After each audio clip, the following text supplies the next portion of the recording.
you say to yourself matters just as much as what you don't say to yourself. Hi, I am Dr. Ann Lewis, psychologist specializing in eating disorder and addiction, and I have been studying the science of addiction for over 20 years and working with people to restore their lives so they can move beyond their own stuck places. And what I see often in therapy is that we get stuck in the very messages that we received in childhood. And these could be from parents, from coaches, from even friends. And sometimes we get messages directly from parents. What's wrong with you? Why are you doing things this way? I can't believe you thought that was going to work. We get dismissive or invalidating comments. We get comments that are very belittling. But sometimes what happens is that we get more messages from the things that are unsaid.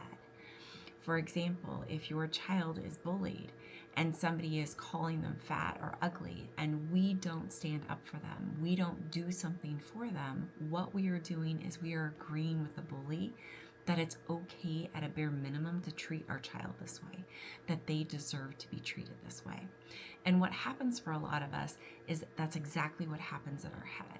We say in our head, we're never going to get this, that we're not good enough, that we're just destined to be fat, or we're destined to have an addiction or an eating disorder for the rest of our life, or this is just what I do. I binge and that's just how I manage stress, and I guess that's going to be the thing I struggle with for the rest of my life.